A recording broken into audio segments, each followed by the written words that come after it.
चवीला अप्रतिम लागणारे स्वीट कॉर्न पकोडे किंवा मक्याचे भजे असेही म्हणू शकतो। आतून मऊ किंवा वरून एकदम क्रंची ही भजी कशी बनवायची ते आज आपण पाहणार आहोत। रेसिपी अगदी सोप्या पद्धतीने सांगितली आहे, त्यामुळे व्हिडिओ शेवटपर्यंत पहा। चला तर मग रेसिपीला सुरुवात करूया। मक्याच्या भज्या करण्यासाठी आपण मक्का सोलून घेऊया। आता आपण काढून घेऊया।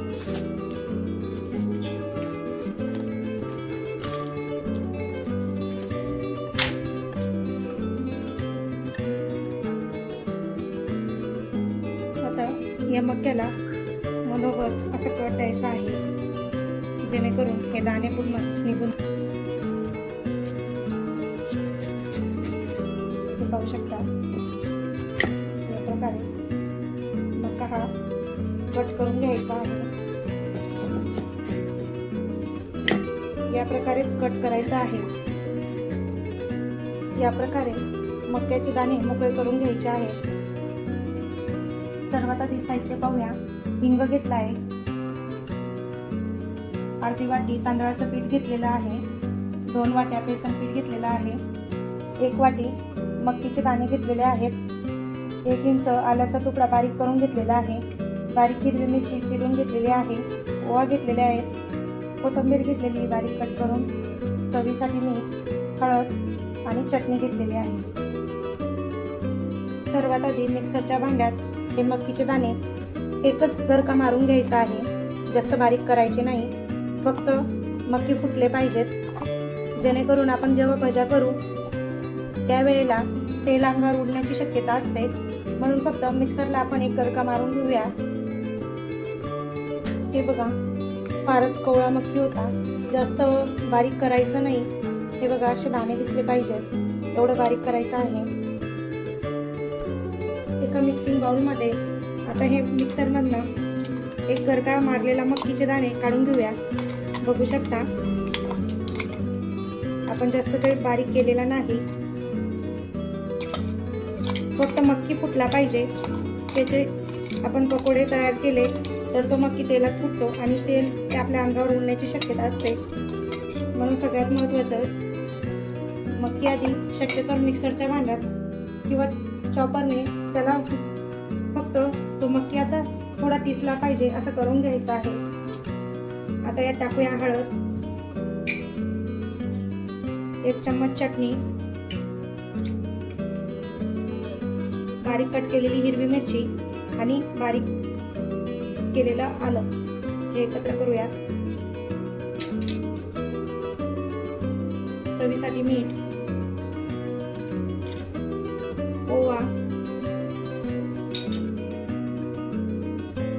आणि चिमूटभर हिंग, यामुळे छान चव येते। थोडी कोथिंबीर, हे आता मिक्स करून घेऊया। हे पाहू शकता। आता यामध्ये टाकायचं आहे तांदळाचं पीठ आणि बेसन पीठ। बेसन पीठ हे जसं लागेल तसं टाकणार आहोत, आपण याच्यात वरून पाणी टाकायचं नाही, लागेल आपण तसं बेसन पीठ मिक्स करणार आहोत। थोडं थोडंच टाकायचं आहे, जास्त पडलं तर काय होतं, ते पातळ होईल, तेलकट होतील भज्या, आणि आपल्याला यामध्ये कुठल्याही प्रकारचा सोड्याचा वापर करायचा नाही। आता वरून टाकूया अजून थोडी राहिलेली कोथिंबीर। हे छान मिक्स करून घेतलेलं आहे। आता या पिठामध्ये आपल्याला कुठल्याही प्रकारचा सोडा टाकायचा नाही, फक्त आपण हे गरम तेल पाहू शकता, हे गरम तेल टाकणार आहोत, एवढंच टाकायचं आहे आणि हे पीठ छान मिक्स करून घ्यायचं आहे। आता बघूया, आता छोटे छोटे करून आपल्याला पकोडे टाकायचे आहेत।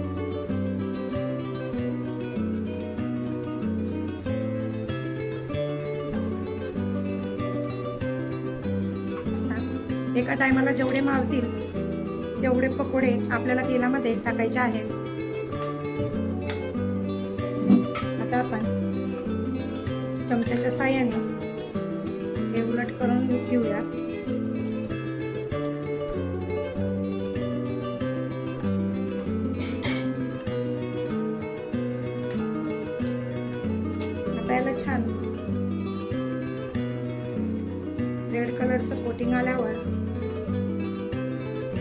हे जेव्हा शेवटच्या या टिप्सने जर हे पकोडे केले तर अजिबात फुटत नाही आणि खायलाही छान लागतात, तेलकटही होत नाही.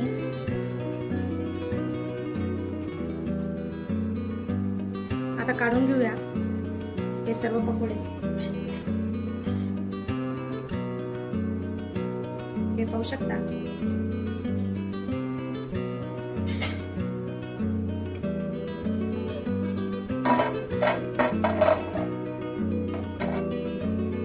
छान क्रिस्पी झालेले आहेत. त्याचप्रमाणे दुसरी बॅचही तळून घेऊया.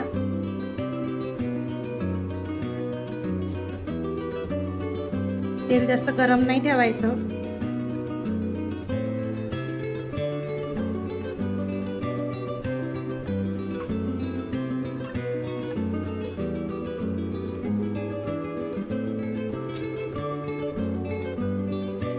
आता याचप्रमाणे सर्व पकोडे तळून घेऊया.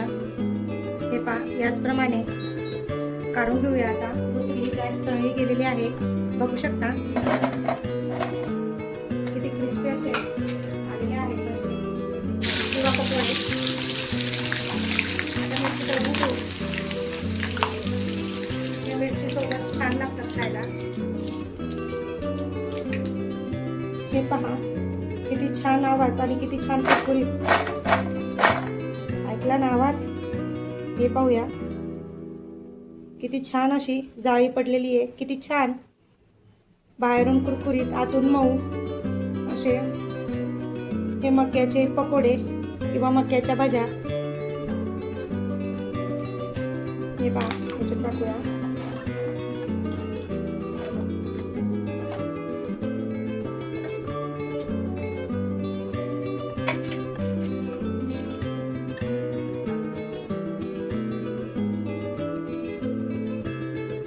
हे पहा किती छान आपली स्वीटकॉर्न पकोडा किंवा मक्याची भजी रेडी आहे.